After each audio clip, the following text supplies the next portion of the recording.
नमस्कार UPS panels के एक नए वीडियो में आपका स्वागत है। कोई भी एग्जाम हो, चाहे वो आरओ हो, पीसीएस हो या कोई भी दूसरा एग्जाम, करंट हर एग्जाम में एक बड़ा रोल प्ले करता है। करंट को इग्नोर करना पास ना होने की गारंटी होती है। इसके बावजूद भी बहुत सारे लोग करंट को लास्ट के लिए छोड़ देते हैं और जब एग्जाम पास आ जाता है तो बिल्कुल पैनिक हो जाते हैं और अपनी बाकी जो तैयारी है उसको भी खराब कर लेते हैं। हालांकि मैं हमेशा से कहता आया हूं कि करंट को एक सब्जेक्ट की तरह ट्रीट करना चाहिए और उसे भी शुरुआत से रेगुलरली तैयार करते जाना चाहिए। लेकिन फिर भी अगर आप ऐसा नहीं कर पाए हैं तो परेशान होने की जरूरत नहीं है। एग्जाम के पहले बहुत सारी करंट की मैगजीन्स आ जाती हैं जिन्हें ठीक से करके इस कमी को दूर किया जा सकता है। अब जैसे घटनासार है तो ये मैगजीन अभी तक करंट के लिए रामबाण साबित हो रही है। पिछले कई सालों से मेरा ये एक्सपीरियंस है कि केवल ये एक अकेली मैगजीन लगभग 80 से 90% तक करंट को कवर कर देती है। शायद ही कभी ऐसा हुआ हो कि इस मैगजीन से 80% से कम क्वेश्चन जो है वो करंट के एग्जाम में आए हों। सबसे खास बात है कि इस मैगजीन में कोई फालतू की चीज नहीं होती और इसे खास तौर से उत्तर प्रदेश के एग्जाम्स के लिए ही डिजाइन किया जाता है। तो ये करंट को प्रॉपरली कवर कर लेती है। अब अगर आपने भी करंट को इग्नोर मोड में डाला हुआ था और अब पैनिक हो रहे हैं तो घटना सार को करके अभी भी आप करंट को तैयार कर सकते हैं।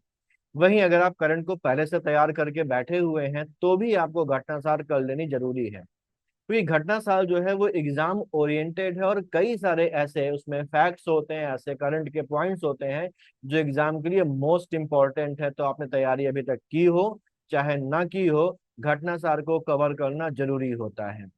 अभी मार्केट में नवंबर 2024 से अप्रैल 2025 तक की घटना सार अवेलेबल है, तो हम लोग उसे अब करना शुरू करेंगे और कोशिश करेंगे कि उसे जल्दी से खत्म कर लें। उसके बाद जुलाई के पहले हफ्ते में एक और घटना सार आएगी, हम लोग उसे भी कवर कर लेंगे। तो हमारी ओवरऑल करंट की जो तैयारी है वो लगभग पूरी हो जाएगी और मेजोरिटी क्वेश्चन 80 to 90% क्वेश्चन हम लोग करंट के एग्जाम में सही सही अटेम्प्ट करके आएंगे। इसके अलावा दूसरी एक और समस्या हिंदी की होती है। करंट के अलावा हिंदी आरओ के एग्जाम में सबसे बड़ा प्रोपोर्शन जो है क्वेश्चंस का वो कवर करती है। आरओ में हम जानते हैं 200 सवालों का एक पेपर आएगा इस बार, जिसमें 140 सवाल जो होंगे वो जीएस से होंगे और 60 सवाल जो होंगे वो हिंदी से होंगे। और ये 60 सवाल एक बड़ा प्रोपोर्शन जो है वो लेके चलते हैं। किसी भी एक सिंगल सब्जेक्ट से इतने ज्यादा सवाल नहीं है, केवल हिंदी के 6 टॉपिक से 60 सवाल आ रहे हैं। ये हिंदी ही है जो आपको ये एग्जाम क्लियर करवाती है। अगर आपकी हिंदी तैयार है तो जीएस थोड़ा ऊपर नीचे हो जाने पर भी आप आसानी से इस एग्जाम को क्लियर कर लेते हैं। हिंदी इसमें बहुत कठिन भी नहीं आती, आसानी से इसमें 55 प्लस, और अगर थोड़ा सा और ध्यान दे दिया तो 60 क्वेश्चंस भी इसमें सही सही अटेम्प्ट किए जा सकते हैं। तो हम हिंदी में अच्छा परफॉर्म करें, इसी पर्पज से हिंदी के कई सारे वीडियो जो है वो चैनल पर मैंने डाले हुए हैं, जिसका फायदा भी देखने को मिला। जब पिछला जो कैंसल्ड एग्जाम था उसमें बहुत से साथियों ने 55, 58 और 59 क्वेश्चन तक सही सही अटेम्प्ट किए। तो ये वीडियोस तो हैं ही, इसके अलावा एक और इनिशिएटिव हो रहा है जिसमें आप चाहें तो जुड़ सकते हैं, जिसमें आपको यूट्यूब के फ्री वीडियोस के अलावा और सभी इंपॉर्टेंट पॉइंट्स के, इंपॉर्टेंट टॉपिक के एडिशनल वीडियोस, यूट्यूब वीडियोस की पीडीएफ और उनके अलावा एडिशनल एग्जाम ओरिएंटेड मटेरियल भी मिलेगा। हिंदी के लिए अगर देखें तो मार्केट में वैसे तो बहुत सारा मटेरियल मौजूद है, स्टैंडर्ड बुक्स हैं, नॉन स्टैंडर्ड बुक्स हैं और अलग अलग दूसरे पब्लिकेशंस की भी हिंदी की जो बुक्स हैं वो अवेलेबल है। लेकिन एक सबसे बड़ी कमी यहाँ पर देखने को मिलती है कि इन बुक्स में, स्टैंडर्ड बुक्स में भी कई जगहों पर गलतियां देकर रखी गई। कई सारी किताबों में तो बहुत सारी गलतियां हैं, कई सारी किताबों में कम है लेकिन गलतियां हैं। ठीक, यहाँ तक कि स्टैंडर्ड बुक्स में भी गलतियों की भरमार है। तो एक बात ये भी है इसके अलावा कि कई शब्द ऐसे भी हैं जिनका जो जवाब होना चाहिए वो कुछ और होना चाहिए, लेकिन आयोग उनके अपने खुद के जवाब तैयार करके रखता है। आयोग के अपने विलोम, आयोग के अपने तत्सम और पर्यायवाची हैं जिनको वो अक्सर फॉलो करता है, जो किताब में कुछ और दिए हैं लेकिन आयोग अपना जो जवाब है वो कुछ और मान के बैठता है। तो ऐसे में बड़ा कंफ्यूजन हो जाता है। जैसे ज्योत्सना एक शब्द है, इसकी अलग अलग बुक्स में अलग अलग वर्तनी देके रखी गई, लेकिन आयोग अपनी एक अलग वर्तनी मान के चलता है। तो ये सब भी जानना जरूरी है। तो ये जो मटेरियल आपको यहाँ पर मिल रहा है उसमें इन सब बातों का भी ध्यान रखा गया है।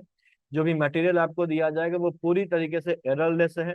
किताबों में जो गलतियां हैं उन गलतियों को भी इसमें सुधार लिया गया है। सभी स्टैंडर्ड बुक्स और जितनी भी बुक्स हैं उन सब का एसेंस इन शीट्स में जो आपको मिलेंगे उसमें शामिल है। साथ ही साथ अच्छा, उसमें उनकी गलतियों को भी सुधार कर शामिल कर लिया गया है। आयोग, इसके अलावा आयोग अगर किसी चीज का कोई स्पेसिफिक आंसर ही मानता है तो उसको भी वहां पर मेंशन कर दिया गया है, जिससे कि आप उससे भी अवेयर रहें। इसके अलावा यहाँ पर इस इनिशिएटिव में डाउट्स का भी रेजोल्यूशन होगा। अगर आपको कहीं पर कोई डाउट होता है तो आप उसको पूछ सकते हैं।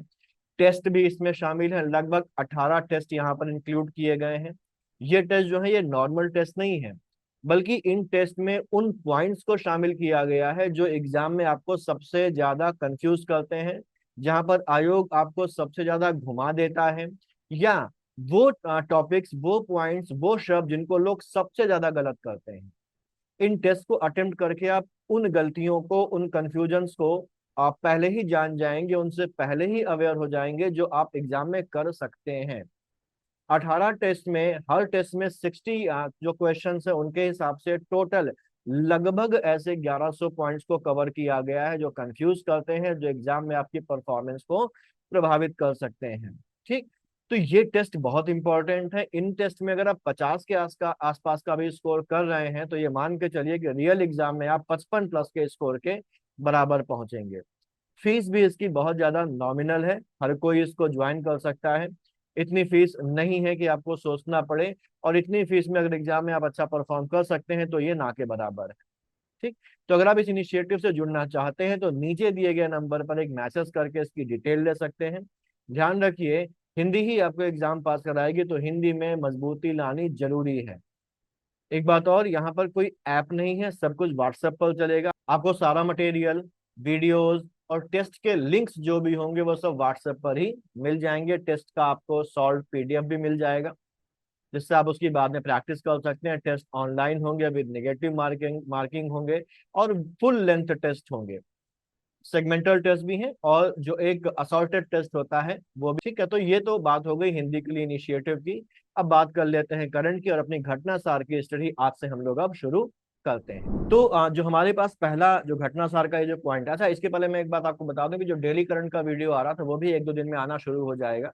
आगे चलते हैं। यहाँ पर पहला जो पॉइंट है वो वक्फ संशोधन अधिनियम 2025 है, जिसको लागू कर दिया गया है। इसको करने से पहले हम एक बात समझ लेते हैं कि वक्फ बेसिकली है क्या।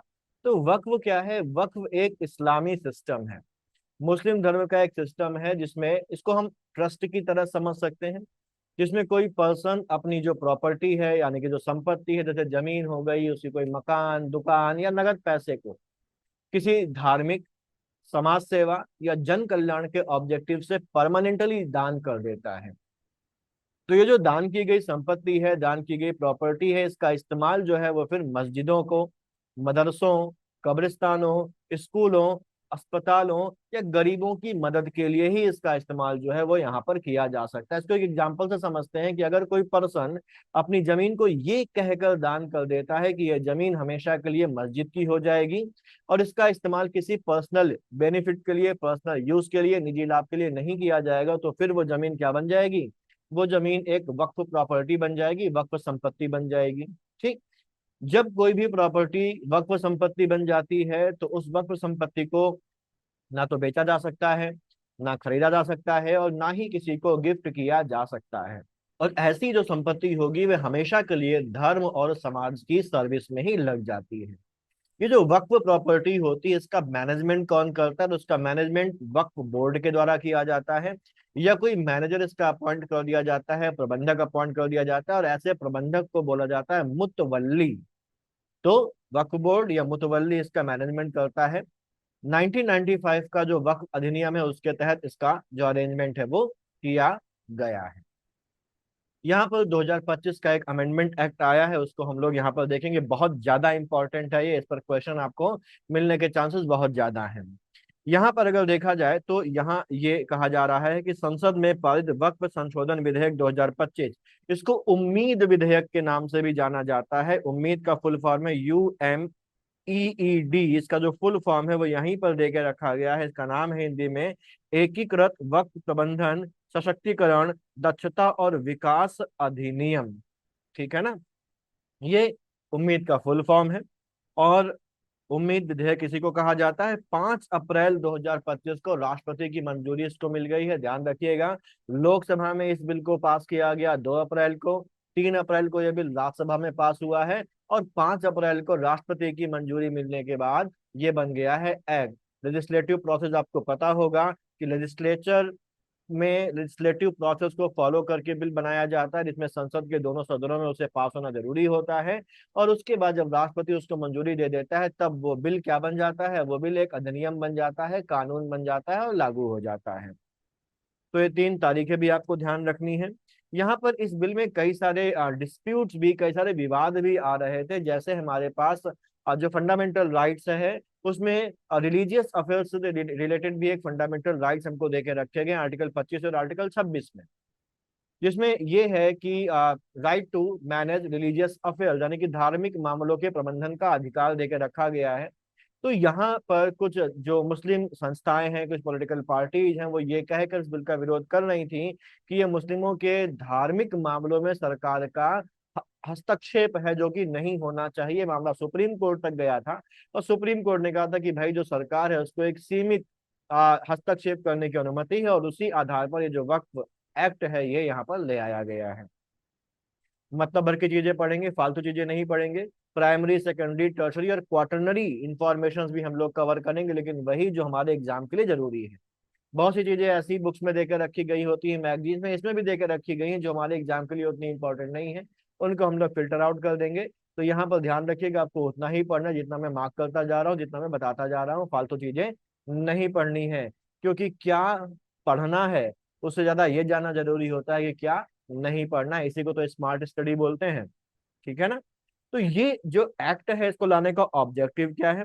ऑब्जेक्टिव है कि वक्फ संपत्तियों के प्रशासन में पारदर्शिता आए, जो ट्रांसपेरेंसी है वो आए, जवाबदेही यानी कि अकाउंटेबिलिटी आए, और उनकी एफिशिएंसी को बढ़ावा मिले। साथ ही साथ जो सिस्टम है उस सिस्टम के अंदर लंबे समय से चली आ रही समस्याओं का समाधान भी हो। ये लंबे समय से शिकायत की जा रही थी कि वक्त में बहुत ज्यादा करप्शन है, संपत्तियों का सही तरीके से इस्तेमाल नहीं किया जा रहा है। ठीक, बहुत सारी संपत्तियों में विवाद भी था मालिकाना हक को लेकर। तो उन सभी चीजों को दूर करने के लिए लाया गया है। और ये चीज और ध्यान रखनी है कि ये जो कानून जो आया है ये संशोधन कर रहा है, किसमें संशोधन कर रहा है? संशोधन कर रहा है वक्फ अधिनियम 1995 में। ये ध्यान रखना, क्योंकि अक्सर ये भी पूछा जाता है कि कोई कानून जो आया उसने किस दूसरे कानून को रिप्लेस किया है या उसने किसमें संशोधन किया है, ये भी हमको ध्यान में रखना है।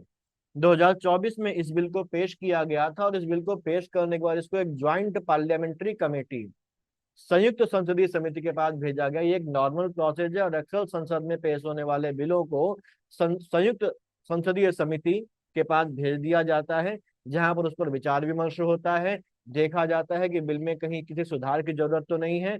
फिर वो उसके रिकमेंडेशंस देते हैं, उसके आधार पर फिर बिल आगे क्या होता है, बढ़ता है। तो ये जो ज्वाइंट पार्लियामेंट्री कमेटी थी इसकी अध्यक्षता किसके द्वारा की गई थी? अध्यक्षता करी गई थी जगदम्बिका पाल जी के द्वारा। इनके बारे में एक बात और ये ध्यान रखनी है कि जगदम्बिका पाल भारत के अकेले ऐसे व्यक्ति हैं जो किसी राज्य के एक दिन के लिए मुख्यमंत्री बने थे। और वो राज्य कौन सा है? उत्तर प्रदेश। उत्तर प्रदेश के एक दिन के लिए मुख्यमंत्री बने थे, सुबह मुख्यमंत्री बने, शाम को हट गए। ठीक है। तो ये जो ज्वाइंट पार्लियामेंट्री कमेटी है इसके अध्यक्ष कौन है? जगदम्बिका पाल थे। और इसमें टोटल जो मेंबर्स थे, टोटल सदस्यों की संख्या थी 31। तो 31 सदस्यीय ये जो समिति थी, और इसमें लोकसभा के 21 और राज्यसभा के 10 सांसद इसमें शामिल थे इस संयुक्त संसदीय समिति में। और इसने अपना जो भी प्रोसेस था उसको फॉलो करने के बाद बिल को भेज दिया वापस, और उसके बाद यहाँ पर 2 अप्रैल को लोकसभा में इसको पास कर दिया गया, और 3 अप्रैल को राज्यसभा में इसको पास कर दिया गया। और हम लोग अभी देखते हैं कि 5 अप्रैल को राष्ट्रपति की मंजूरी मिल गई। सरकार ने यहाँ पर कई सारे तर्क दिए, और यहाँ पर बहुत से लोग जो उसके समर्थन में थे उन्होंने भी बहुत सारे तर्क दिए। उन्होंने कहा कि वक्फ का जो कंसेप्ट है वो इंडिया में ही है। बहुत सारे मुस्लिम देश ऐसे हैं जहां पर वक्फ का कोई कंसेप्ट नहीं पाया जाता। तो जब मुस्लिम देशों में वक्फ का कोई कंसेप्ट नहीं, तो भारत में वक्फ का कंसेप्ट नहीं होना चाहिए। ठीक है। यार वो एक अलग डायमेंशन की बात है, लेकिन हमें पता होना चाहिए कि कई सारे मुस्लिम देश हैं, जैसे तुर्की हो गया, लीबिया, मिस्र यानी कि Egypt, Sudan, Lebanon, Syria, Jordan, Tunisia और इराक जैसे जो देश है, यहाँ पर वक्फ संपत्तियों का अस्तित्व ही नहीं है। जबकि भारत में वक्फ जो है उसके पास अर्बन एरिया में सबसे ज्यादा प्रॉपर्टी है। तो सबसे ज्यादा प्रॉपर्टी होल्ड करने वाला अर्बन एरिया में जो एक बॉडी है वो कौन है, वो वक्फ है। और यहाँ पर ही बताया गया कि भारत में लगभग 8.7 लाख प्रॉपर्टीज ऐसी हैं जिनका मालिकाना हक किसके पास है, वक्फ के पास है, जिसमें 9.4 लाख एकड़ जमीन शामिल है और इनकी वैल्यू कितनी है, 1.2 लाख करोड़। बहुत बड़ा अमाउंट है ये। ठीक। ऑब्जेक्टिव हम लोग ऑलरेडी देख चुके हैं, यहाँ पर वही ऑब्जेक्टिव को रिपीट किया गया कि इसका उद्देश्य क्या है, वक्फ संपत्तियों के कामकाज को सुव्यवस्थित करना, पारदर्शिता और जवाबदेही में सुधार करना, वक्फ संपत्तियों की देखरेख करने वाले जो एडमिनिस्ट्रेटिव सिस्टम है उसको मजबूत करना और उनके कानूनी ढांचे को बढ़ावा देना, उसको बढ़ाना है। ठीक। यहाँ पर इसमें एक चीज और आई, एक था मुसलमान वक्फ अधिनियम 1923, इसको खत्म करना था। तो किसी भी कानून को ऐसे खत्म नहीं किया जा सकता, उसका भी एक लेजिस्लेटिव प्रोसेस है और उसके लिए रिपीलमेंट एक्ट लाया जाता है, निरसन अधिनियम लाया जाता है। तो इस मुसलमान वक्फ अधिनियम को रिपील करने के लिए, निरस्त करने के लिए निरसन रिपीलिंग एक्ट लाया गया, जिसका नाम था मुसलमान वक्फ निरसन विधेयक 2024, जिसको मंजूरी दे दी गई। और क्योंकि ये रिपीलमेंट एक्ट है, रिपीलिंग एक्ट है, निरसन विधेयक है, तो इसके पास होने के बाद मुसलमान वक्फ अधिनियम 1923 का जो ये एक्ट था ये खत्म हो गया, ये रिपील हो गया, ये निरस्त हो गया। ठीक है। आगे चलते हैं, आगे हमारे पास ये फालतू चीजें हैं, नीचे आ जाते हैं कि वक्फ में यहाँ पर ध्यान देने वाली बात है कि यहाँ पर वक्फ में जो भी संपत्तियां होती, मैंने बताया खरीदना, बेचना, गिफ्ट करना निषिद्ध होता है, मना होता है, नहीं कर सकते। और जो इसकी प्रॉपर्टी का जो स्वामित्व है, जो ओनरशिप है, वो अल्लाह को हस्तांतरित हो जाती है, सुप्रीम बीइंग को ट्रांसफर हो जाती है, जिससे यह अपरिवर्तनीय हो जाता है। ये संपत्तियां वाकिफ, वाकिफ कौन है, वाकिफ वो है जिसने वक्फ बनाया है, जिसने वो प्रॉपर्टी दी है, वो वाकिफ होता है। उसकी तरफ से मुतवल्ली के द्वारा प्रबंधित होता है। तो वाकिफ ने वक्फ बनाया, वक्फ का मैनेजमेंट कौन करेगा, उसका प्रबंधक करेगा, प्रबंधक को क्या बोला जाता है, मुतवल्ली बोला जाता है। ठीक है। भारत में वक्फ के इतिहास के बारे में यहाँ पर बताया गया है कि इसका इतिहास जो है दिल्ली सल्तनत से काल से जोड़ा गया है, क्योंकि भारत में मुस्लिम शासन की शुरुआत तो दिल्ली सल्तनत से ही होती है ना। और यहाँ पर कहा जा रहा, जब सुल्तान मुइजुद्दीन सैम गोर ने मुल्तान की जामा मस्जिद को कई सारे गांव दान में दिए थे, तो मस्जिद को जब दान दिया गया तो वो ऑटोमेटिकली क्या बन गया, वक्फ बन गया। और भारत में इस्लामी राजवंशों के उदय के साथ वक्फ संपत्तियों में भी क्या वृद्धि हुई थी। ठीक। कई सारे कानून वक्फ से संबंधित आए हैं, अभी रिसेंट हमारे पास 1995 वाला था और अब उसमें संशोधन करके 2024 वाला हो गया है। तो कानूनों का विकास कैसे हुआ, तो यहाँ पर एक कानून 1913 में आया था, फिर 1923 में आया था। 1923 वाले में वक्फ संपत्तियों का रजिस्ट्रेशन कंपलसरी कर दिया गया। 1954 वाले एक्ट से वक्फ काउंसिल और वक्फ बोर्ड की स्थापना की गई, स्टेट वक्फ बोर्ड की स्थापना की गई। 1995 का अधिनियम ये था, इसमें न्यायाधिकरण की यानी कि ट्रिब्यूनल की शुरुआत करी गई। तो ये डेवलपमेंट हुआ है, इसको ध्यान रखिएगा। ठीक है। और जो नया वाला कानून आया है, इस वाले कानून में कई सारे नए प्रोविजंस किए गए हैं। क्या प्रोविजंस किए गए हैं, जैसे यहाँ पर हम लोगों ने वक्फ काउंसिल की बात करी, तो अभी तक इसमें जो मुस्लिम्स होते थे वही वक्फ बोर्ड और वक्फ काउंसिल के मेंबर हो सकते थे। लेकिन यहाँ पर चेंज ये किया गया और इसी का विरोध भी सबसे ज्यादा हो रहा है। ठीक। क्या कि जो केंद्रीय वक्फ परिषद होगी उसके प्रभारी केंद्रीय मंत्री इसके पदेन अध्यक्ष होंगे, ऑनरेरी इसके चेयरमैन होंगे केंद्रीय मंत्री। और इसके सदस्यों में और कौन कौन शामिल होगा, संसद सदस्य शामिल होंगे, कोई ऐसा पर्सन जो जिसकी रेपुटेशन होगी नेशनल लेवल पे, राष्ट्रीय प्रतिष्ठा वाला व्यक्ति इसमें शामिल होगा, सर्वोच्च न्यायालय या उच्च न्यायालय का रिटायर्ड जस्टिस इसमें शामिल होगा। और इन सबका जरूरी नहीं है कि वो मुस्लिम हो, यानी कि इनके रूप में गैर मुस्लिम भी वक्फ काउंसिल में शामिल हो सकते हैं। ठीक। इसके अलावा मुस्लिम कानून के विद्वान, मुस्लिम संगठनों के प्रतिनिधि इसमें शामिल होंगे। और ये क्योंकि मुस्लिम कानूनों के विद्वान हैं, मुस्लिम स्कॉलर्स हैं, मुस्लिम संगठनों के रिप्रेजेंटेटिव्स हैं, तो जरूरी है कि ये मुस्लिम भी हों, यानी कि मुस्लिम भी शामिल होंगे और गैर मुस्लिम भी शामिल होंगे। कुछ और चीजें यहाँ पर इंक्लूड करी गई हैं प्रोविजंस में, जैसे केंद्रीय और राज्य वक्फ बोर्डों में 2 गैर मुस्लिम सदस्यों का होना आवश्यक कर दिया गया है, यानी कि जरूरी है कि इनमें 2 ऐसे लोग हों जो मुस्लिम ना हो, किसमें, केंद्र के वक्फ बोर्ड में भी और राज्य के वक्फ बोर्ड में भी। ये इंपॉर्टेंट पॉइंट है, कितने, 2 गैर मुस्लिम सदस्यों का होना आवश्यक कर दिया गया है। साथ ही साथ मुस्लिम सदस्य जो होंगे उनमें 2 महिलाओं का होना भी कंपलसरी है। तो 2 नॉन मुस्लिम्स कंपलसरी हैं, और जो मुस्लिम सदस्य हैं उनमें भी 2 लोग जो होंगे वो फीमेल्स होनी चाहिए। राज्य वक्फ बोर्डों में भी कुछ प्रोविजंस यहाँ पर किए गए हैं। जैसे यहाँ पर क्या कहा गया है कि प्रत्येक पृष्ठभूमि से एक व्यक्ति को बोर्ड में नामित होने का अधिकार होगा, और उनके जरूरी नहीं है कि वो कैसे हों, मुस्लिम्स हों, यानी कि स्टेट वक्फ बोर्ड में भी नॉन मुस्लिम जो है वो मेंबर बन सकेंगे। अब बाकियों में 2 गैर मुस्लिम सदस्यों का होना जरूरी है, और इसमें शिया, सुन्नी और पिछड़े मुस्लिम वर्ग से भी एक एक सदस्य शामिल होगा। यानी कि जो मुस्लिम सदस्य हैं उनमें एक सदस्य जो होगा वो शिया मुस्लिम भी होना चाहिए, सुन्नी मुस्लिम भी होना चाहिए, और मुस्लिमों में जो पिछड़ी जातियां होती हैं उनके सदस्य भी इसमें एक होना जरूरी है, और 2 मुस्लिम महिला सदस्यों का होना भी कंपलसरी है।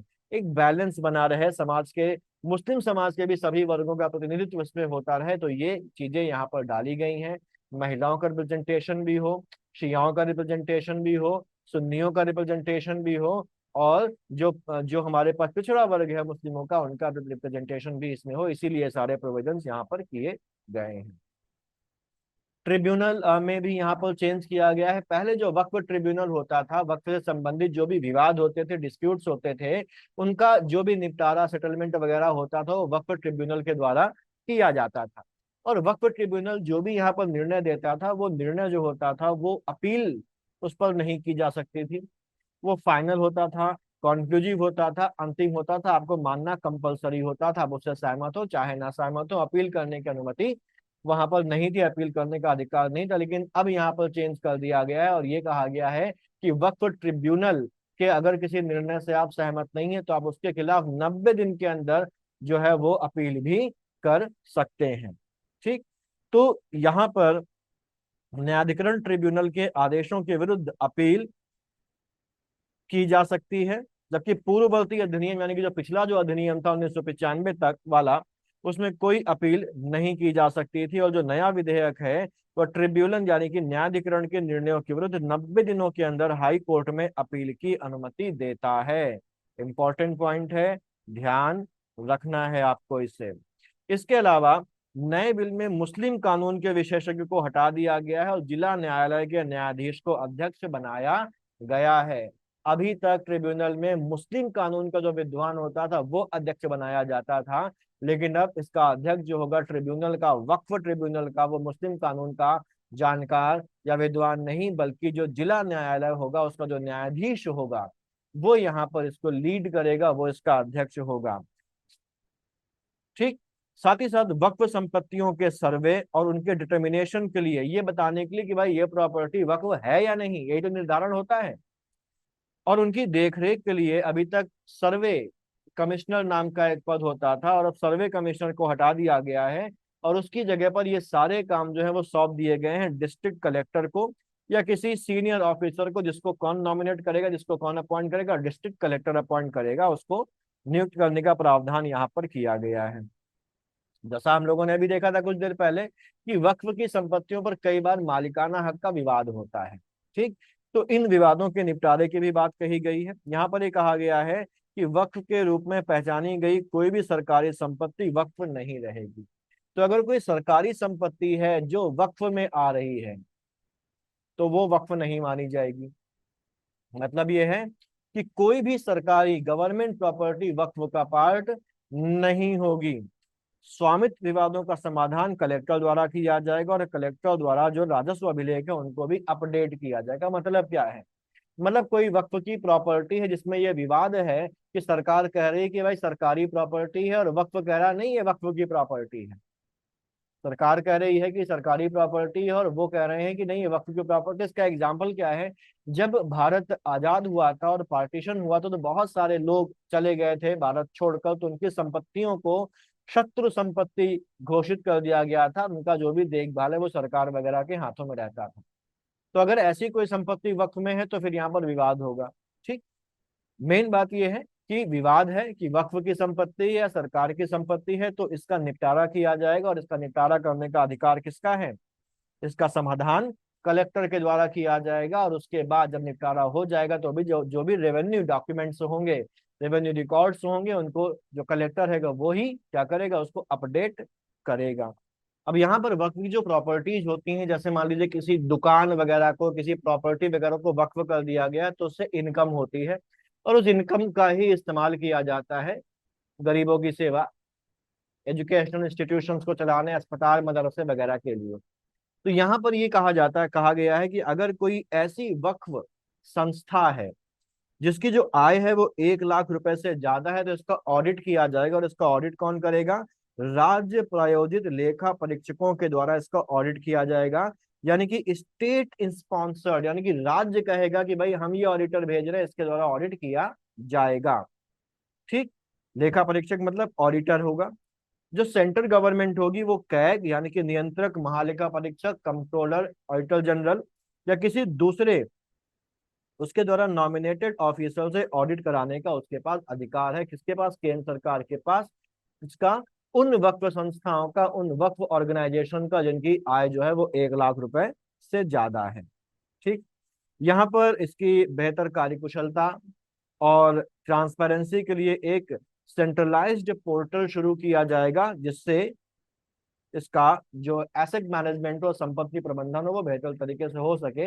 इसके लिए एक पोर्टल शुरू भी हो चुका है, उम्मीद पोर्टल के नाम से वो पोर्टल लॉन्च किया जा चुका है।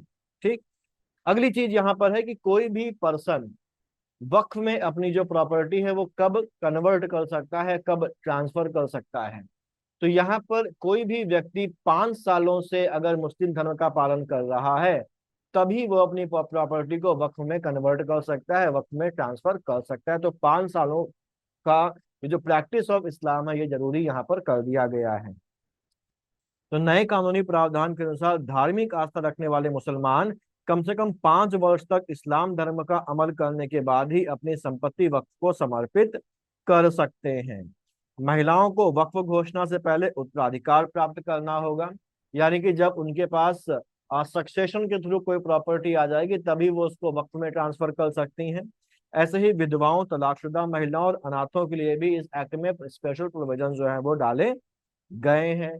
मुकदमेबाजी को कम करने और ट्रांसपेरेंसी को इंश्योर करने के लिए वक्फ प्रॉपर्टीज की यूनिफाइड इंटीग्रेटेड डिजिटल एक लिस्ट तैयार करी जाएगी, जिससे कि क्या होगा, सरकार को पता होगा कि कौन सी वक्फ प्रॉपर्टी का मालिकाना हक किसके पास है, कौन सी वक्फ प्रॉपर्टी कहाँ पर है, उसकी आय कितनी है। इससे क्या होगा, इससे जो विवाद होंगे वो कम होंगे, मुकदमेबाजी जो होगी वो मुकदमेबाजी भी क्या हो जाएगी, कम हो जाएगी।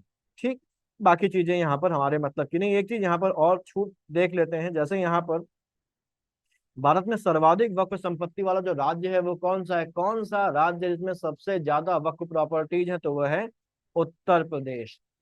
भारत में टोटल वक्फ प्रॉपर्टीज में से 27 वक्फ प्रॉपर्टीज उत्तर प्रदेश में है, और पश्चिम बंगाल और पंजाब दूसरे स्थान पर आते हैं, जहां पर 9% वक्फ प्रॉपर्टीज जो है पाई जाती हैं।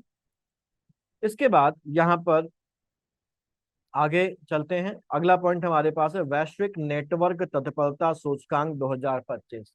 वैश्विक नेटवर्क तत्परता सूचकांक 2025 में भारत की जो पोजीशन है वो 36वीं है। इंपॉर्टेंट पॉइंट है, और यहाँ पर ये कहा जा रहा है कि जो अग्रणी प्रौद्योगिकियां हैं, यानी कि जो एडवांस्ड टेक्नोलॉजीज हैं, उनको अपनाने में भारत के प्रदर्शन में एक कंसिडरेबल चेंज आया है, कंसिडरेबल जो है वो सुधार आया है। और अप्रैल 2025 में अंकटाड ने यहाँ पर वैश्विक नेटवर्क तत्परता सूचकांक जारी किया था, जिसमें भारत की जो पोजीशन है वो 36वें स्थान पर है, जो बताता है कि भारत में काफी सुधार आया है। ठीक, अंकटाड की 2025 की प्रौद्योगिकी और नवाचार रिपोर्ट में बताया गया है कि भारत 170 देशों में से 36वें स्थान पर है, जबकि 2022 में भारत 48वें स्थान पर था। तो ये सबसे इंपॉर्टेंट पॉइंट यहाँ पर है। हमको यहाँ पर ध्यान क्या रखना है, पहली चीज तो यह ध्यान पर रखनी है कि इसको जारी किसने किया है। तो जारी इसको किया है किसने, जारी इसको किया है अंकटाड ने। रिपोर्ट का नाम क्या है, प्रौद्योगिकी और नवाचार रिपोर्ट है। ठीक, इसमें कितने देश शामिल हैं, 170 देश शामिल हैं, और भारत का स्थान क्या है, 36वां स्थान है। पिछली बार भारत का स्थान क्या था, 48वां स्थान है। यानी कि भारत के स्थान में 12 स्थानों का सुधार हुआ है। ये भी पूछ लेता है कितने स्थानों का सुधार हुआ है। तो 48 से 36 पर आ गए हैं, तो 12 स्थानों का सुधार हुआ है। तो ये सबसे इंपॉर्टेंट है, और हो सकता है क्वेश्चन जो अगर इस पर बने तो इसी पैराग्राफ से बन जाए। ठीक, यहाँ पर ये जो चेंज आया है ये कई सारे वजहों से आया है, फैक्टर्स से आया है, जिसमें आईसीटी परिनियोजन यानी कि इंफॉर्मेशन एंड कम्युनिकेशन टेक्नोलॉजीज के इम्प्लीमेंटेशन, रिसर्च और डेवलपमेंट जो एक्टिविटीज सरकार की हैं जिसमें वो रिसर्च एंड डेवलपमेंट को प्रमोट कर रही है इस सेक्टर में, इंडस्ट्रियल कैपेसिटी, फाइनेंसिंग में सुधार, आर्टिफिशियल इंटेलिजेंस और नैनो टेक्नोलॉजी में सरकार के द्वारा जो स्पेशल ध्यान दिया जा रहा है, ये कहा जा रहा है कि इन सब का इम्पैक्ट ये है कि भारत यहाँ पर अपनी पोजीशन को सुधार सका है। ठीक, आर्टिफिशियल इंटेलिजेंस के लिए हम देख रहे हैं एआई मिशन चल रहा है।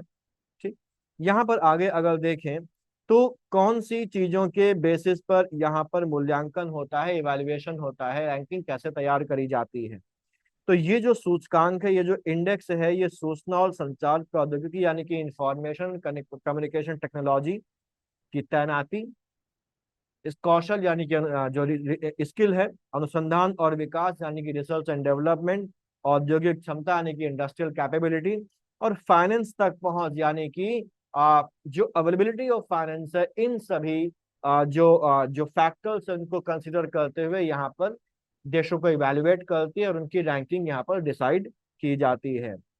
अब भारत का प्रदर्शन क्या, तो ओवरऑल रैंकिंग तो भारत की 36 है, लेकिन अलग अलग जो यहाँ पर फैक्टर्स हैं, अलग अलग जो इंडिकेटर्स हैं, उनके आधार पर भी रैंकिंग दी गई है। तो जो अलग अलग इंडिकेटर्स हैं उनमें इंडिविजुअली क्या क्या रैंकिंग भारत की है, ओवरऑल तो 36 है, इंडिविजुअल रैंकिंग अलग अलग इंडिकेटर्स के अकॉर्डिंग क्या है वो भी देख लेते हैं। हालांकि ये इंडिविजुअल इंडिकेटर्स के अकॉर्डिंग रैंकिंग ज्यादा पूछी नहीं जाती है, लेकिन अब क्योंकि तरीका चेंज हो रहा है तो हमको इसको भी ध्यान रख लेना बेहतर रहेगा। तो आईसीटी तत्परता के मामले में भारत 99वें स्थान पर है। ऐसे ही ह्यूमन कैपिटल में भारत 113वें स्थान पर है। रिसर्च एंड डेवलपमेंट में भारत तीसरे स्थान पर है, बहुत बेहतर प्रदर्शन यहाँ पर किया है। इंडस्ट्रियल कैपेबिलिटीज में भारत 10वें स्थान पर है।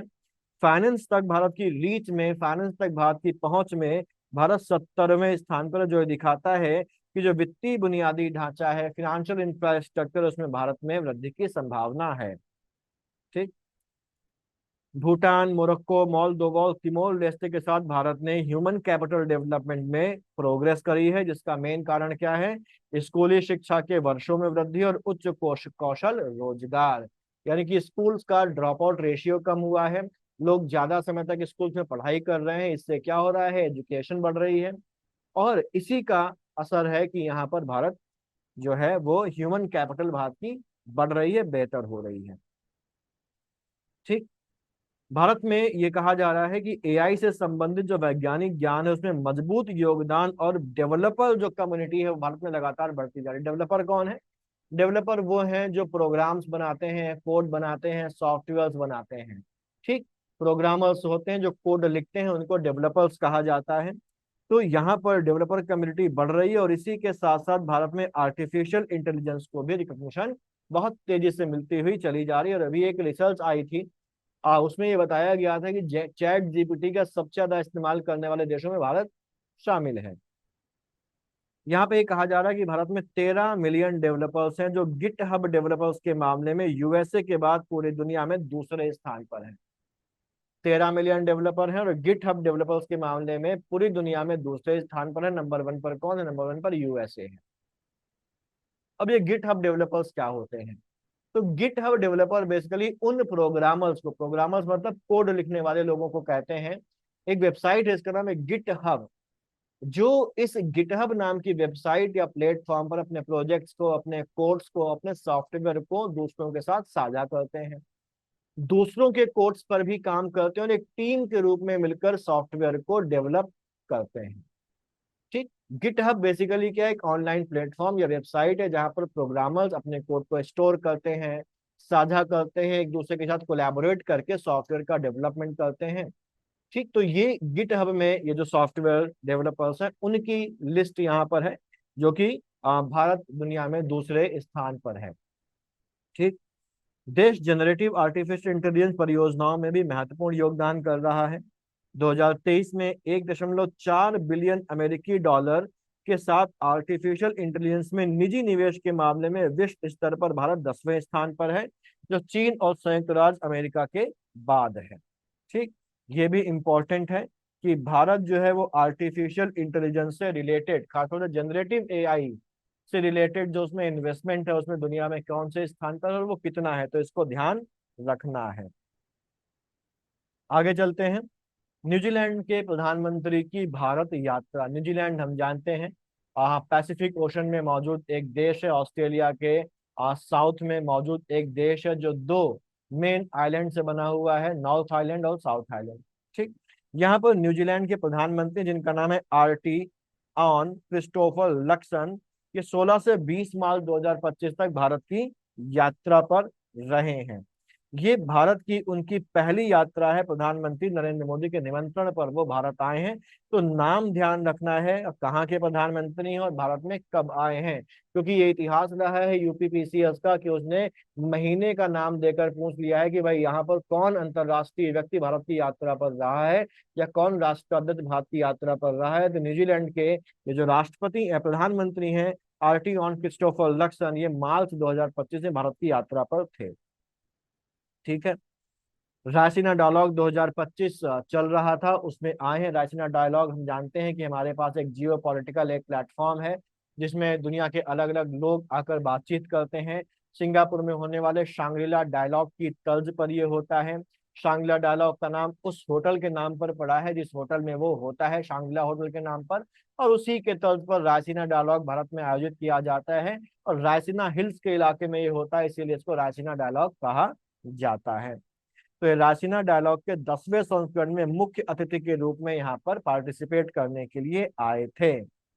यहाँ पर जब वो आए तो यहाँ पर चार दोनों देशों ने घोषणाएं करी, एक ज्वाइंट जो स्टेटमेंट उस पर सहमति प्रदान करने के साथ 6 समझौतों और दस्तावेजों पर हस्ताक्षर भी किए गए। तो कितने समझौतों पर हस्ताक्षर किए गए हैं, तो ये नंबर ध्यान रखना है, 6 समझौतों पर हस्ताक्षर किए गए, जिनमें इंपॉर्टेंट कौन कौन सा है। इंपॉर्टेंट है आर्थिक और व्यापारिक सहयोग में अगर देखा जाए तो भारत और न्यूजीलैंड के बीच में एक फ्री ट्रेड एग्रीमेंट पर वार्ता शुरू करने की घोषणा करी गई है और 2023-24 में ये की गई थी। इसमें 1.7 अरब डॉलर का जो है वो कारोबार भी किया जा चुका है। अगली इंपॉर्टेंट जो चीज है वो है यहाँ पर अधिकृत आर्थिक परिचालक पारस्परिक मान्यता समझौता, यानी कि एईओ और एमआरए। ये जो एईओ और एमआरए है, इसका मतलब क्या है। एईओ का फुल फॉर्म होता है ऑथराइज्ड इकोनॉमिक ऑपरेटर, मैं लिख देता हूं। एईओ का फुल फॉर्म होता है ऑथराइज्ड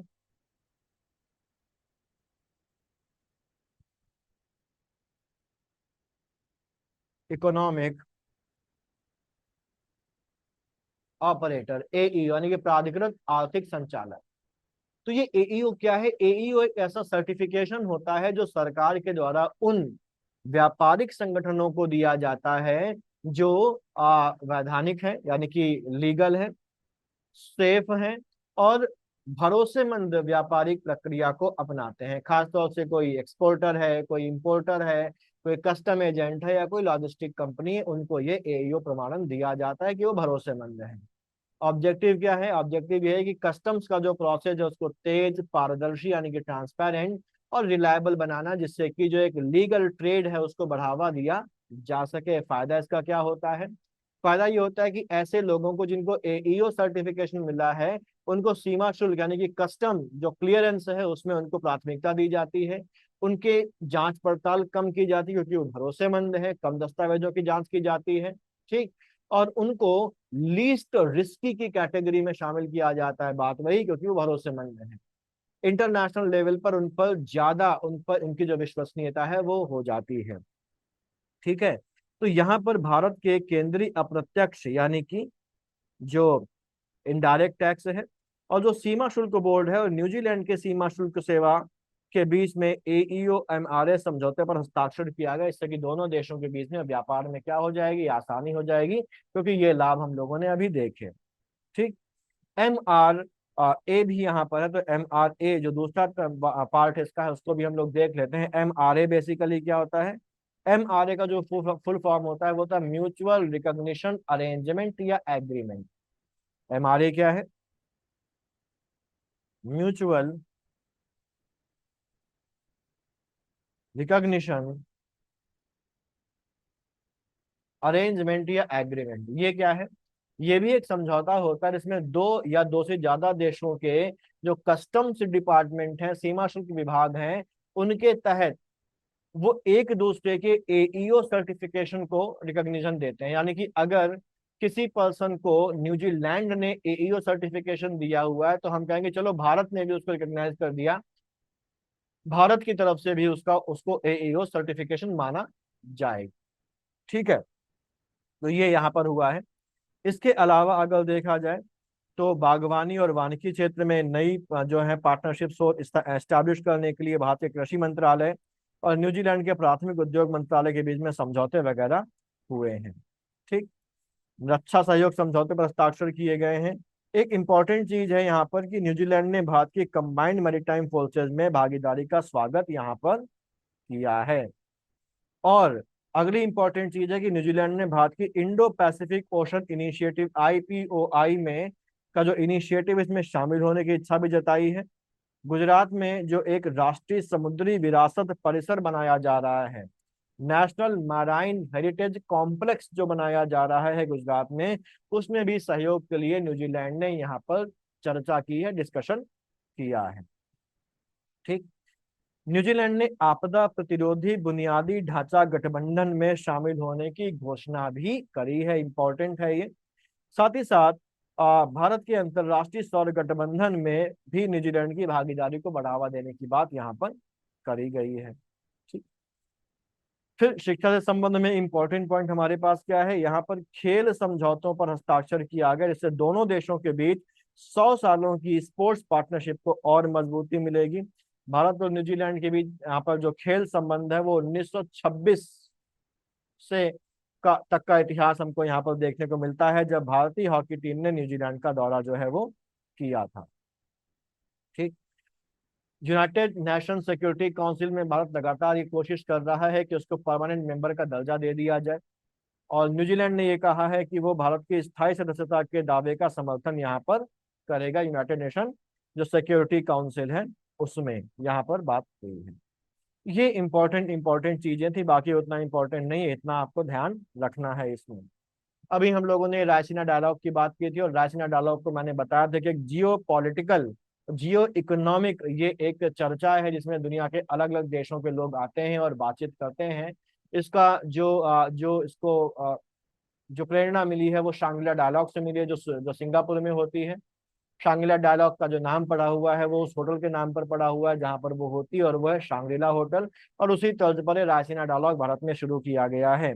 तो रायसीना डायलॉग भारत का एक प्रमुख भू राजनीतिक यानी कि जियो पॉलिटिकल और भू आर्थिक यानी कि जियो इकोनॉमिक सम्मेलन है, जो विश्व की सबसे ज्वलंत वैश्विक मुद्दों पर चर्चा के लिए नेताओं, पॉलिसी मेकर्स, इंडस्ट्रीज के जो स्पेशलिस्ट होते हैं और विद्वानों को एक मंच पर लेकर आता है।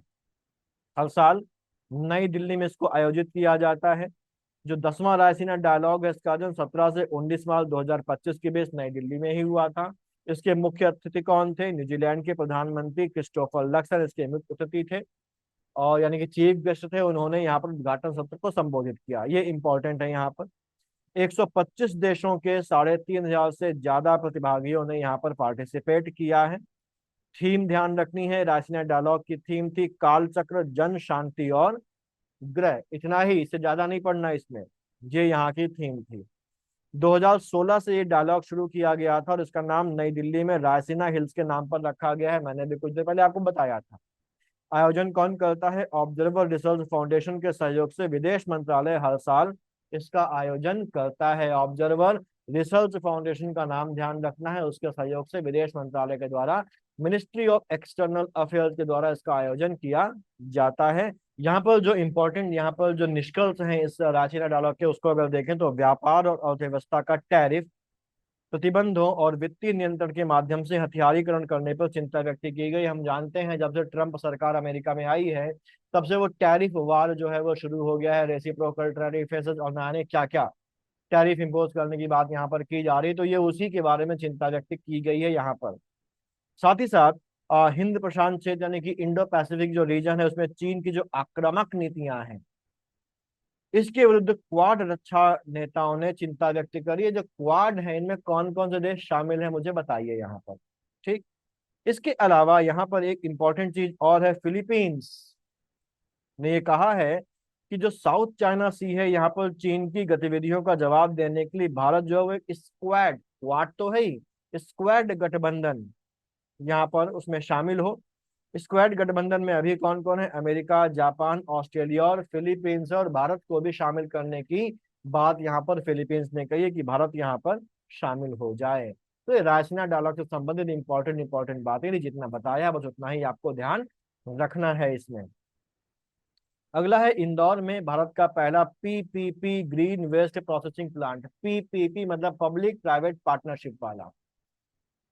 इंदौर स्वच्छ भारत मिशन अर्बन के तहत भारत का पहला ग्रीन वेस्ट प्रोसेसिंग प्लांट स्थापित करने जा रहा है।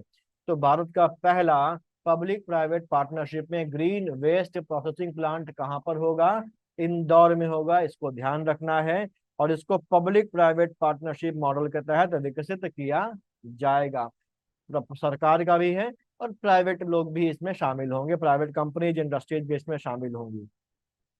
और क्योंकि ये ग्रीन वेस्ट प्रोसेसिंग है तो इसमें हरे कचरे को इस्तेमाल किया जाएगा और उनको रिसोर्सेज में कन्वर्ट किया जाएगा।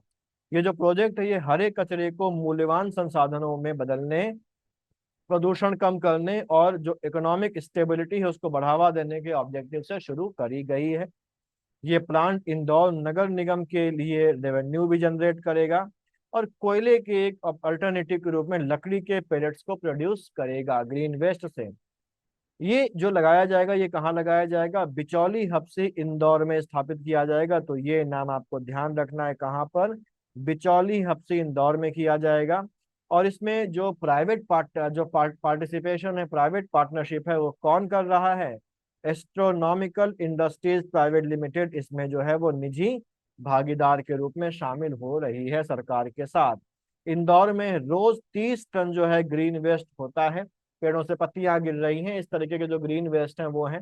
जबकि जो शरद ऋतु होती है जब पेड़ अपनी पत्तियां नीचे गिराते हैं तो वहां पर 60 से 70 टन तक ये बढ़ जाता है।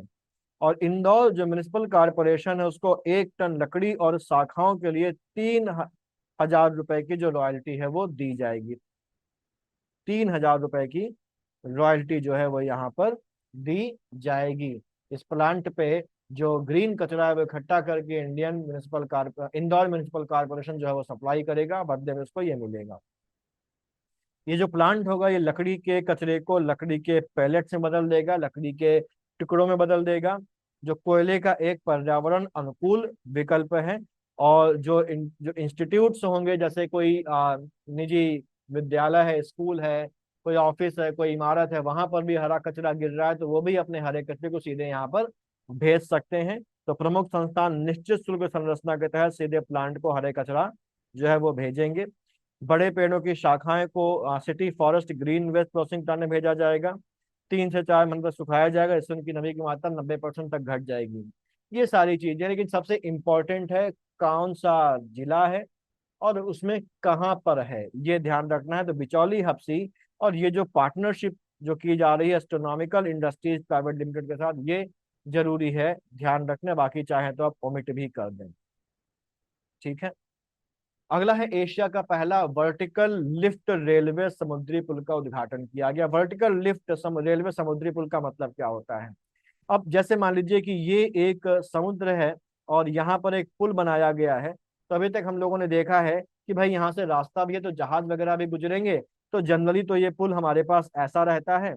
लेकिन अगर यहाँ से कोई जहाज वगैरह गुजरता है तो यहाँ पर बीच में जोड़ होता है और जोड़ से इसको इस तरीके से उठा दिया जाता है, तो यहाँ पर जगह बन जाती है और जहाज जो है वो यहाँ से मूव कर जाएगा। तो ये एक प्रकार का पुल होता है। जबकि वर्टिकल लिफ्ट पुल में क्या हो रहा है कि यहाँ पर ये पुल है और ये यहाँ पर पुल है, ये पूरा जो हिस्सा है ये पूरा हिस्सा सीधे ऊपर उठ जाएगा। तो अभी ये यहाँ पर है, यहाँ पर मोटर्स लगी होंगी, हाइड्रोलिक सिस्टम्स लगे होंगे, यहाँ पर भी हाइड्रोलिक सिस्टम्स लगे होंगे, और जब भी इसको ऊपर उठाना होगा तो इस पूरे सेगमेंट को सीधे सीधे ऊपर उठाकर यहाँ पर ला दिया जाएगा। तो ये जो है ये यहाँ से पूरा ये वाला हिस्सा उठ के यहाँ पर आ गया, तो ये अभी तक नीचे था, अब क्या हो गया, ऊपर हो गया, और जहाज यहाँ से निकल जाएंगे। और जब जहाज वगैरह निकल गए पानी के, तो उसको फिर से उसी हाइड्रोलिक सिस्टम से नीचे कर लिया जाएगा। ऐसे पुल को बोलते हैं वर्टिकल लिफ्ट पुल, जिसका उद्घाटन किया गया। और ये एशिया का पहला वर्टिकल लिफ्ट रेलवे समुद्र पुल है। कहाँ पर? ये तमिलनाडु में रामेश्वरम द्वीप को रेल मार्ग से जोड़ने वाला एशिया का पहला वर्टिकल लिफ्ट रेलवे समुद्र पुल पंबन ब्रिज है, जिसका उद्घाटन 6 अप्रैल 2025 को प्रधानमंत्री नरेंद्र मोदी के द्वारा किया गया है। 535 करोड़ रुपए की लागत से बना है, 2.08 किलोमीटर लंबा है ये पंबन पुल, और ये रामेश्वरम को मंडपम से जोड़ता है। ठीक। इंपॉर्टेंट इंपॉर्टेंट पॉइंट यहाँ पर क्या है? पहला ये है कि ये पुल का नाम क्या है? ये पंबन ब्रिज का नाम है। उद्घाटन कब किया गया है? 6 अप्रैल 2025 को उद्घाटन किया गया है। लंबाई कितनी है इसकी? लंबाई इसकी है 2.08 किलोमीटर। ये रामेश्वरम को मंडपम से जोड़ता है, ये ध्यान रखना है, और ये तमिलनाडु में है। अब ये जो पुल है, इस पर वैसे तो मंजूरी 75 किलोमीटर प्रति घंटे से ट्रेन चलाने की है, लेकिन इसको इस तरीके से डिजाइन किया गया है कि इस पर 160 किलोमीटर प्रति घंटे की रफ्तार से भी ट्रेन को चलाया जा सकता है। ठीक। इस पुल का जो शिलान्यास किया गया था वो 2019 में किया गया था। तो मैंने जैसे बताया अभी कि यहाँ पर पूरा पुल ही ऊपर उठ जाता है, क्योंकि वर्टिकल लिफ्ट पुल है ये। तो वही बात यहाँ पर लिखी है कि जब समुद्री जहाज को निकलना होता है, तो इस नेविगेशन ब्रिज का सेंटर स्पैन, ये सेंटर स्पैन है, ये बीच वाला हिस्सा ऊपर उठ जाता है, और उसका 63 मीटर हिस्सा ऊपर उठाया जा सकता है। इसे जहाज को निकलने की जगह मिल जाती है। ठीक। अब यहाँ अगर देखें, तो अगला जो पॉइंट है वो ये है कि नया जो पंबन ब्रिज है वो ग्लोबल, वैश्विक स्तर पर जो रिकॉग्नाइज्ड, मान्यता प्राप्त पुल है, उनके साथ अपनी जो टेक्नोलॉजी है उसके साथ रिजेम्बलेंस है वो यहाँ पर साझा करता है। रेल मंत्रालय ने ये कहा है कि इनमें संयुक्त राज्य अमेरिका में golden gate bridge, tower bridge और डेनमार्क स्वीडन का ब्रिज भी शामिल है।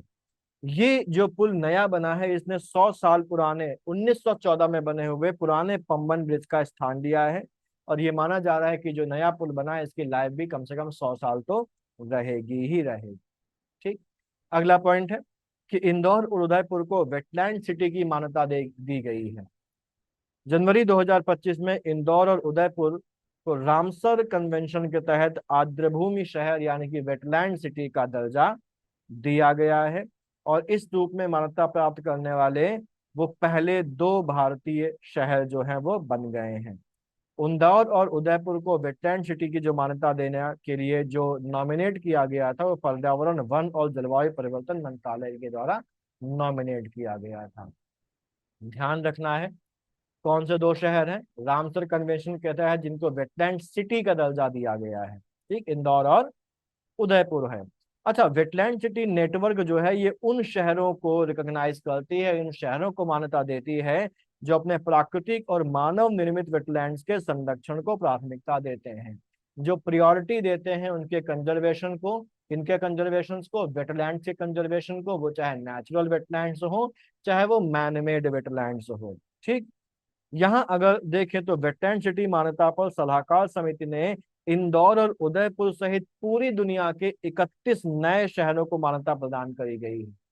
तो केवल इंदौर और उदयपुर को मान्यता नहीं दी गई, पूरी दुनिया के 31 शहरों को मान्यता दी गई, जिनमें दो शहर भारत के हैं, एक इंदौर और उदयपुर। और इन 31 नए शहरों के साथ अब जो वेटलैंड सिटी है उनकी संख्या बढ़कर हो गई है 74। पूरी दुनिया में कितनी हो गई है? 74 हो गई है। ये पॉइंट भी आपके लिए इंपॉर्टेंट है, इस पर भी सवाल बन सकता है। इसके अलावा भोपाल को भी यहाँ पर नॉमिनेट किया गया था, लेकिन भोपाल को रिकॉग्निशन नहीं मिला है। ध्यान रखिएगा, भोपाल को नॉमिनेट किया गया था, लेकिन भोपाल को रिकॉग्निशन यहाँ पर वेटलैंड सिटी का नहीं मिला है। वेटलैंड सिटी का दर्जा प्राप्त करने के लिए कुछ स्टैंडर्ड्स होते हैं जिनको फुलफिल करना होता है, जो कौन कौन, जिसके बारे में यहाँ पर बताया गया कि आर्द्र भूमि दर्जा प्राप्त करने के लिए शहरों को 6 इंटरनेशनल स्टैंडर्ड्स को, 6 अंतरराष्ट्रीय मानदंडों को पूरा करना होता है। ये 6 अंतरराष्ट्रीय मानदंड कौन कौन से हैं? पहला है कि वेटलैंड्स यानी कि जो आर्द्र भूमि है और इनकी जो इकोलॉजिकल सर्विसेज हैं उनको कंजर्व करना।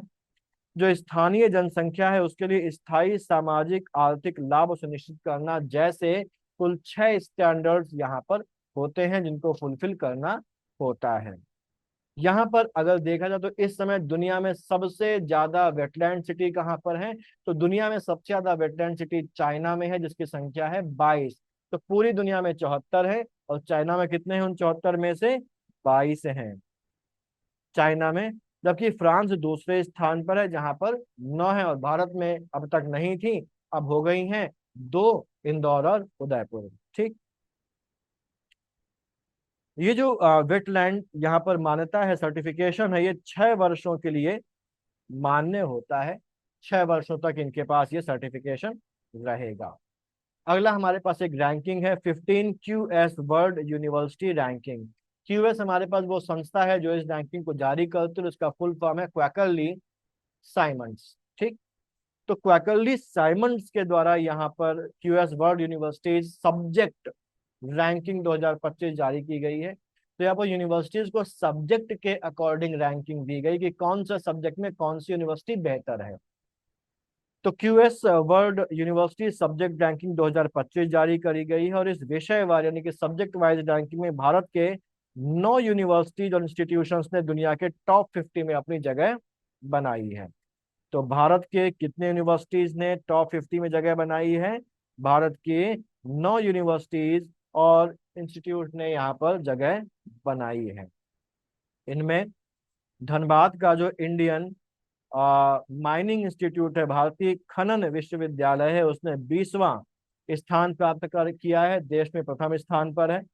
ये उसको खनिज श्रेणी में दी गई है, मिनरल का सब्जेक्ट उसमें दिया गया है। आईआईटी दिल्ली ने इंजीनियरिंग में 26वां, आईआईटी मुंबई ने टेक्नोलॉजी में 28वां स्थान प्राप्त किया है। तो यहाँ पर अगर देखें टॉप 3 अगर देखा जाए तो भारतीय खनन विश्वविद्यालय यानी कि इंडियन माइनिंग जो यूनिवर्सिटी है जो धनबाद में है, वो पूरी दुनिया में 20वें स्थान पर है, भारत में पहले स्थान पर है। आईआईटी दिल्ली जो है वो 26वें स्थान पर है। किस में मिला है वो भी, तो इसको मिला है माइनिंग में, आईआईटी दिल्ली को मिला है इंजीनियरिंग में, और आईआईटी मुंबई को 28वां स्थान मिला है टेक्नोलॉजी में।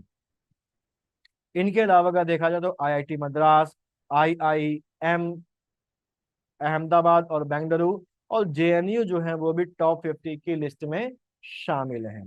ठीक, तो लंदन में मौजूद क्वैकरली जो साइमंड्स हैं, उसने आईआईटी बॉम्बे और खड़गपुर को इंजीनियरिंग खनिज और खनन के लिए 28वें और 45वें स्थान पर रखा है।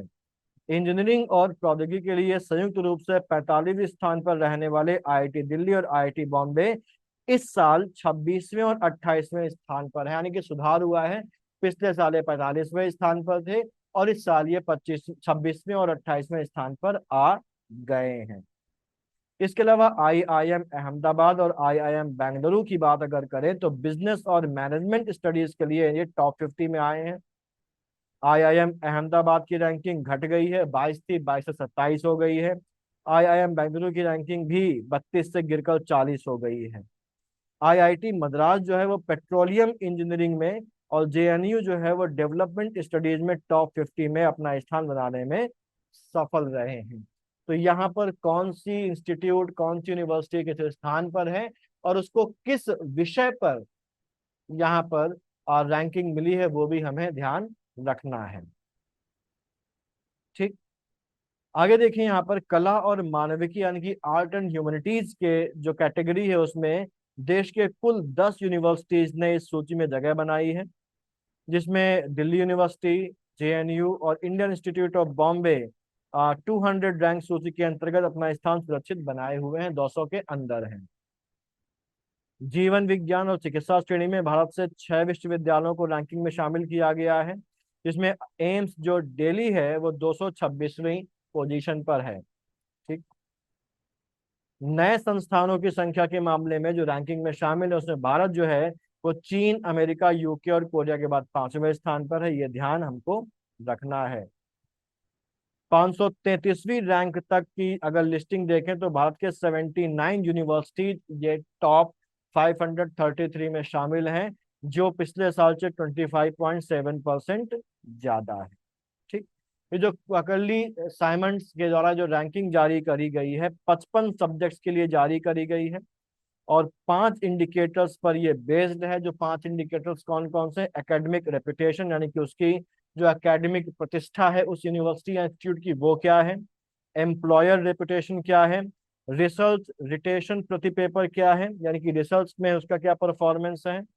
एच इंडेक्स और इंटरनेशनल रिसर्च नेटवर्क को भी यहाँ पर शामिल किया गया है। तो ये 5 इंडिकेटर्स के आधार पर इवैल्यूएशन किया गया है।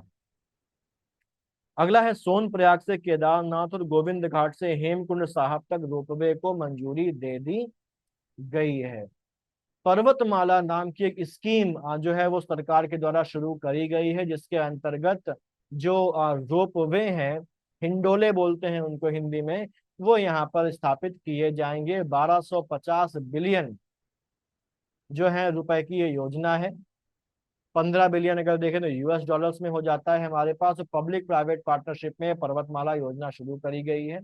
और यहाँ पर कहा गया है कि 2030 तक 200 नए रोपवे प्रोजेक्ट को, जिनकी लंबाई 1200 किलोमीटर से भी, कुल लंबाई जो होगी 1200 किलोमीटर से भी ज्यादा होगी, उनको यहाँ पर बनाया जाएगा। इससे होगा क्या? इससे रोड्स डिकंजेस्ट होंगी, रास्तों में जो जो भीड़ भाड़ है वो कम होगी बड़े शहरों में। साथ ही साथ ऐसी जगहों पर जहां पर गाड़ियों से जाना मुश्किल होता है, कठिन होता है, वहां पर जाया जा सकेगा। ठीक, बिना रोड बनाए आप रोप वे बना दी और आसानी से आप ऊंचाई में वहां पहुंच सकते हैं। ठीक, क्यों? क्योंकि 30% जो इंडिया है वो माउंटेन्स से कवर्ड है। तो रोप वे जो होगा वो एक आसान तरीका होगा माउंटेनियस टेरेन्स में, खास तौर से जो माउंटेनियस टूरिस्ट एरियाज होते हैं वहां पर जाने के लिए ये होगा। ठीक है। भारत में अगर देखा जाए तो 1960 में राजगीर रोपवे जो बनाई गई थी, जो 333 मीटर लंबी थी, तो भारत की पहली रोपवे थी।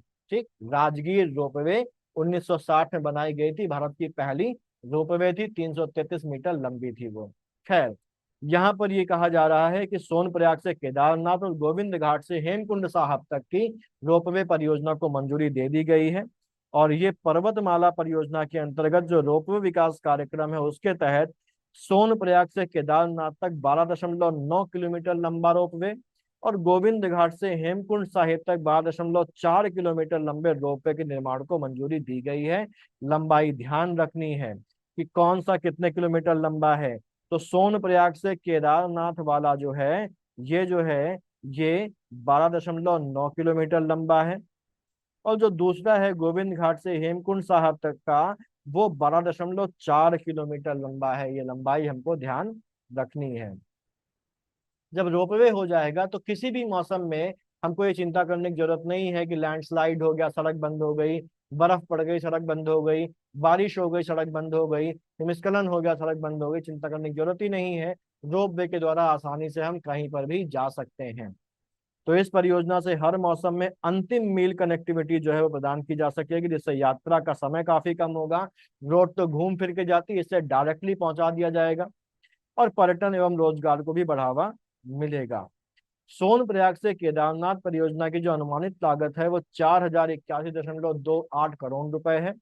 वहीं गोविंद घाट से हेमकुंड साहिब परियोजना की लागत 2730.13 करोड़ रुपए का अनुमान लगाया गया है। ये पॉइंट भी इंपॉर्टेंट है कि कितनी लागत यहाँ पर लगाई जा रही है।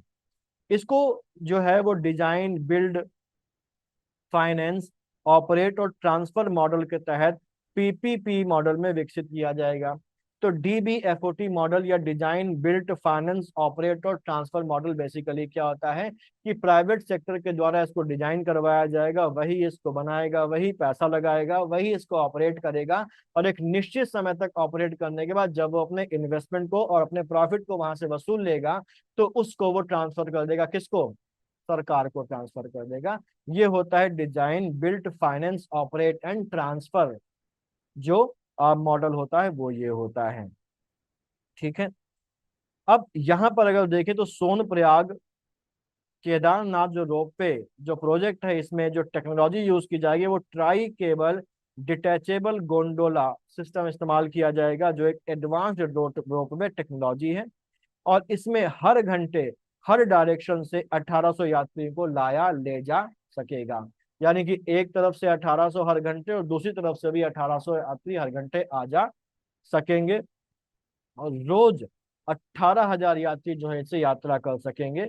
और यहाँ पर ये रोपवे बनने के बाद जो यात्रा करने में 8 से 9 घंटे लगते थे, वो अब 36 मिनट में पूरी हो जाए। कैसे पूरी हो जाएगी? तो मान लीजिए ये पहाड़ है और इस पहाड़ में आपको जाना है, यहाँ से जाना है, तो पहाड़ में सड़क बनाई जाएगी, तो वो तो इस तरीके से घूम फिर के बनाई जाएगी, तो इससे क्या होगा, इससे पहुंचने का रास्ता बढ़ जाता है।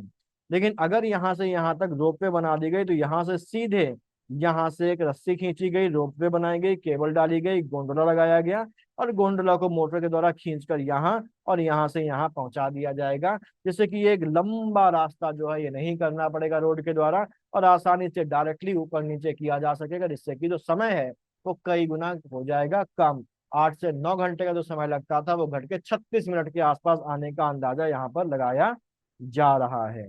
वहीं गोविंद घाट से जो हेमकुंड साहब परियोजना है, यहाँ पर मोनो कैबल डिटेचेबल गोंडोला लगाया जाएगा गोविंद घाट से घांगरिया के 10.55 किलोमीटर के रास्ते पे।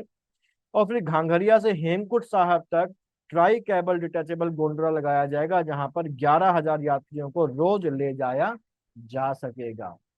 ठीक, तो ये भी ध्यान रखना है। फिर है, खाड़ी अंतर सरकारी संगठन का नया अध्यक्ष बनाया गया है भारत को। 21 फरवरी 2025 को भारत में मालदीव के माले में आयोजित की गई थी एक बैठक। किसकी बैठक? बंगाल की खाड़ी अंतर सरकारी संगठन यानी कि bay of Bengal inter government organisation, इसकी 13वीं गवर्नमेंट काउंसिल की या गवर्निंग काउंसिल की जो बैठक है वो वो मालदीव के माले में आयोजित की गई थी। अभी तक इसका जो अध्यक्ष था वो बांग्लादेश था, और अब बांग्लादेश से यह अध्यक्षता भारत को मिल गई है।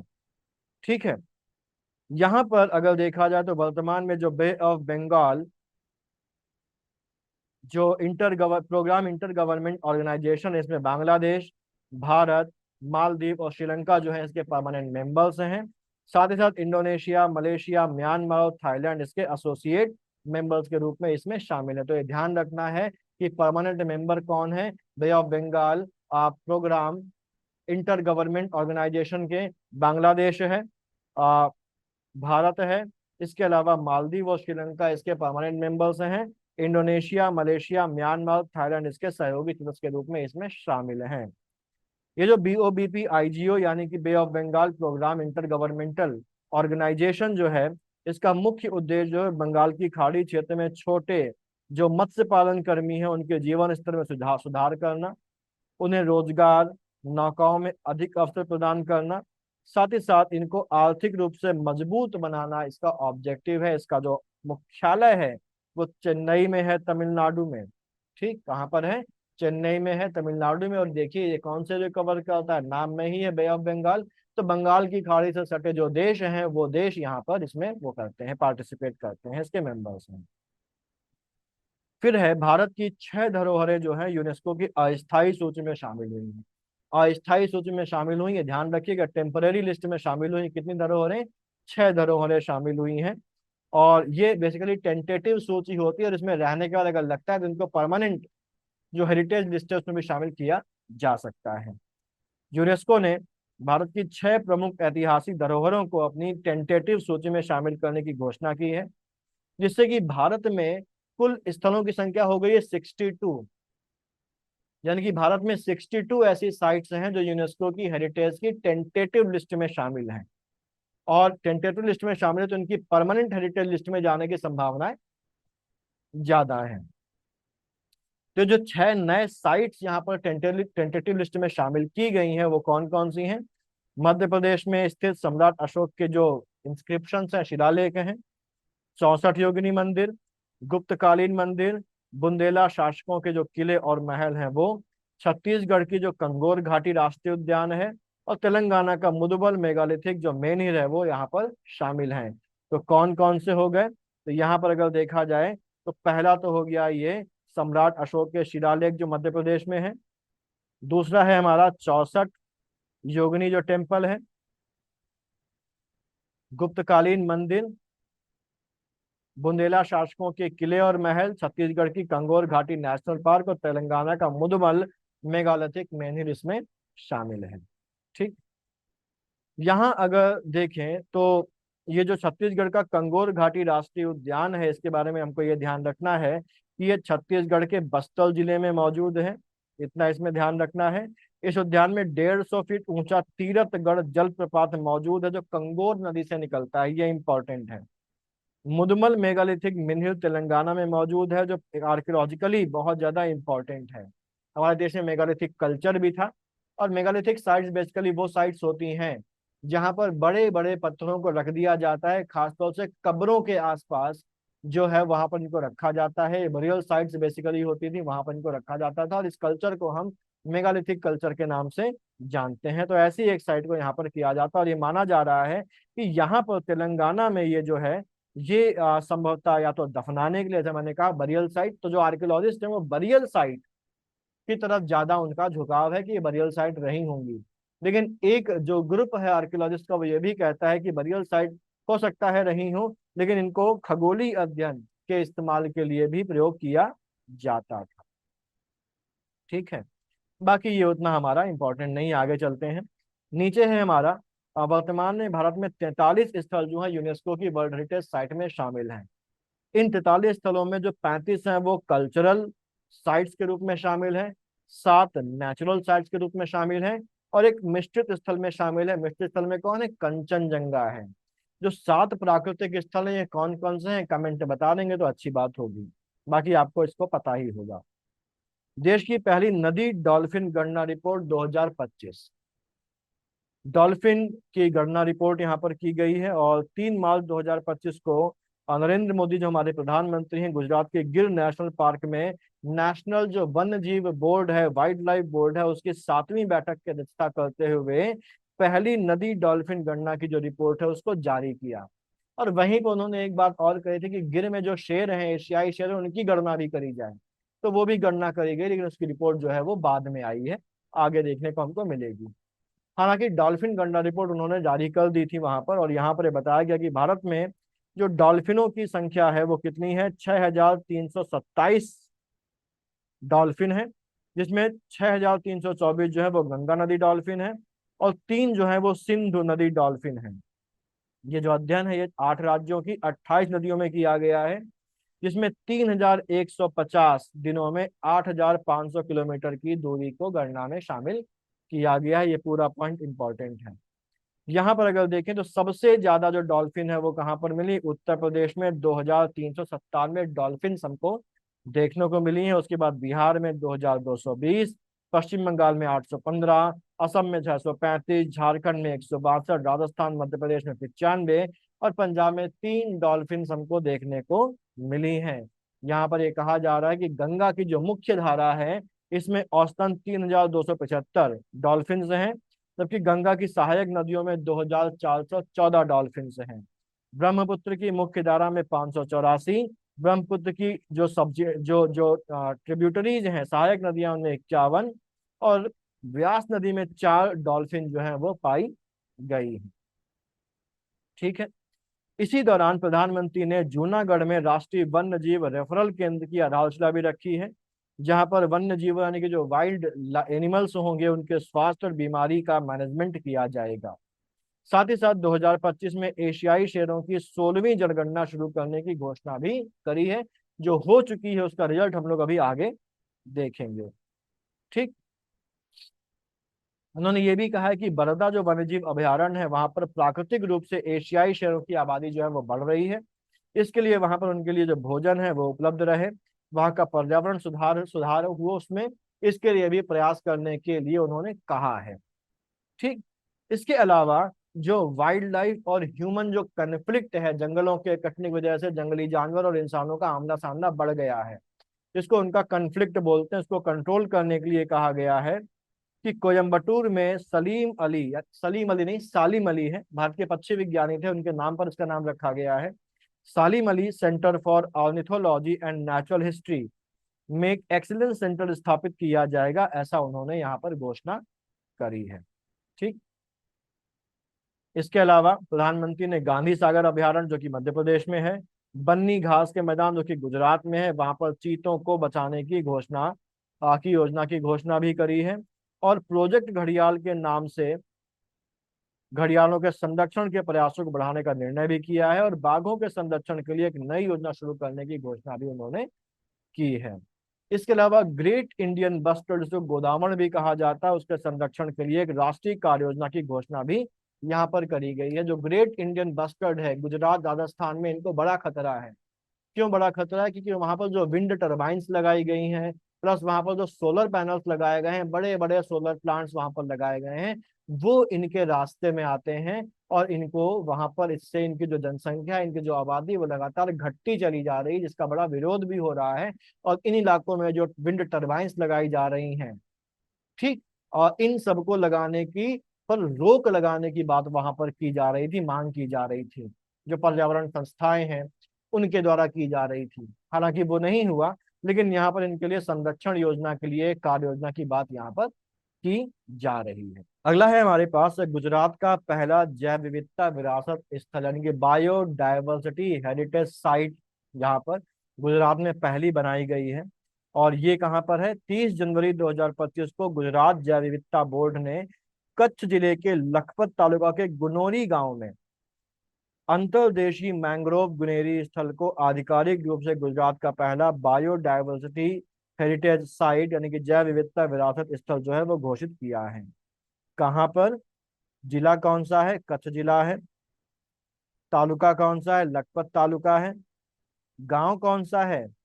गुनेरी गांव है। और जगह का नाम क्या है? अंतर्देशीय मैंग्रोव गुनेरी स्थल को आधिकारिक रूप से गुजरात का पहला जैव विविधता विरासत स्थल जो है वो घोषित किया है।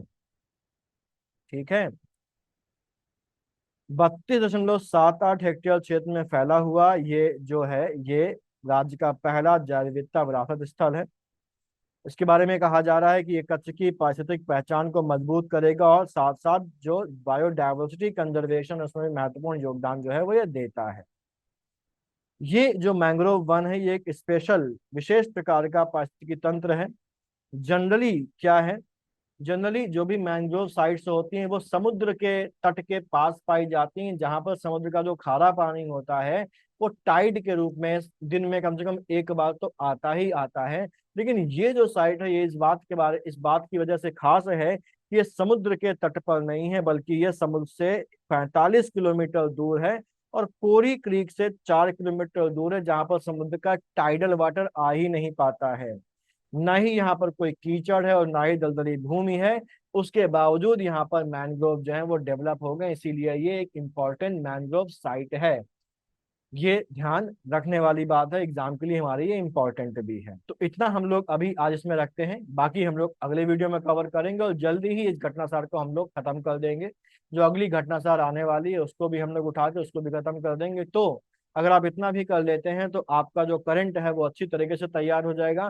करंट में बिल्कुल भी घबराने की जरूरत नहीं है। इससे आपका करंट प्रॉपर तरीके से तैयार होगा और अच्छी तरीके से आप करंट के क्वेश्चंस को अटेम्प्ट करके आएंगे। तो इसको इतने ही रखते हैं, मिलते हैं अगले वीडियो में। पढ़ते रहिए, आगे बढ़ते रहिए। All the best.